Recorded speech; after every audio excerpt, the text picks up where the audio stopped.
இல்லையா? ஆமாம். இப்போ நம்மளை அரவணைத்தே கொண்டிருக்கிறார்ல. யோசேப்பை ஆண்டவர் கர்த்தர் யோசேப்புடன் இருந்தார். அவன் காரியசித்தி உள்ளவனாக இருந்தான், அப்படிதானே? அவன் காரியசித்தி உள்ள எல்லா காரியத்தையும் முதலே ஆராய்ந்து அறிகிற அந்த பகுத்தறிவை கர்த்தர் கொடுத்தார். இந்த வருடம் கர்த்தர் உங்களோடும் இருந்து உங்கள் காரியங்கள் எல்லாம் கரெக்டாக சரியான நேரத்தில் உங்களுக்கு என்ன அறிவு, எந்த நேரத்தில் எது தேவை, உங்களுக்கு எந்த அறிவு. காரியசித்தி அப்படின்றது என்னது? வாய்க்க பண்ணுகிறது. காரியசித்தி என்ன? காரியத்தை வாய்க்க பண்ணுகிறது. அந்த காரியம் எப்படி வாய்க்க போகுது அப்படிங்கிறது தான். சில பேர் அநேக காரியங்களில் அலைஞ்சிட்டு போய் ஒரு முட்டு சந்துக்குள்ளே போய் நின்றுட்டு எந்த பக்கமும் திரும்ப முடியாத சூழ்நிலையில் எதுவுமே பண்ண முடியலையே அப்படின்னு யோசிச்சுட்டு இருக்கோம். அது வேலையாக இருக்கலாம், பிஸ்னஸாக இருக்கலாம், இல்லை அடுத்த காரியங்கள் நீங்கள் செய்ய வேண்டிய காரியமாக இருக்கலாம்.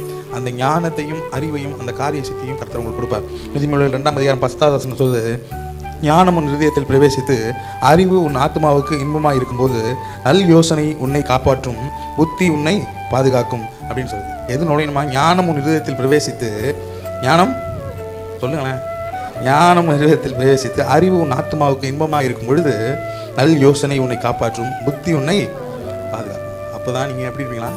நல்ல சிந்தனைகள் உள்ளே போனதுக்கப்புறம் தான் காரிய சித்தி கர்த்தரால் வரும். அல்லேலூயா. காரிய சித்தி உங்களுக்கு கர்த்தரால் இந்த வருடம் வரும், வந்தே தீரும். கொடுப்பேன் என்று சொன்னவர் கொடுத்தே தீர்வார். எந்த தடைகள் இருந்தாலும் முடித்து போடுவார். காரிய சித்தி வர்றதுக்கு என்ன ஞானம் தேவையோ அந்த ஞானத்தை யோசேப்புக்கு கொடுத்தது போல உங்களுக்கும் கொடுப்பார். எந்தெந்த இடத்துலாம் தடையாக எதிராக நிற்கிற போராட்டங்களை எல்லாம் உடைத்து நிர்மூலமாக்குவார். அவர் செய்ய நினைத்தது ஒன்றும் தடைபடாது.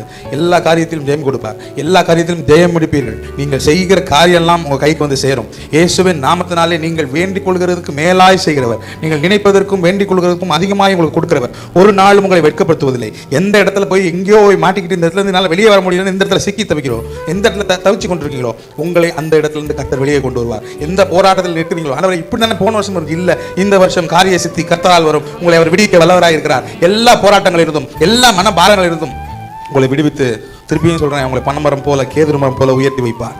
உயர்ந்து பார்க்கும்படி உங்களை யாரெல்லாம் ஏளனமா பேசினாங்களோ, யாரெல்லாம் ஆண்டவரே உண்மை போல யாருண்டு ஆண்டவரே, நன்மை செய்ய நீருண்டு, உண்மைத்தானே நாங்கள் நம்பி இருக்கிறோம் ஆண்டவரே, எங்களுக்கு வேற ஒண்ணுமே அஜெண்டாவே இல்லை ஆண்டவரே, உண்மை யார் என் வாழ்வில் ஆதாரமா நினைத்துள்ள நீர் இல்ல அந்த வாழ்க்கை ஒண்ணுமே இல்லை ஆண்டவரே, நீங்க இல்லைன்னா அந்த வாழ்க்கை எங்களுக்கு ஒண்ணுமே இல்லைன்னு கர்த்தர்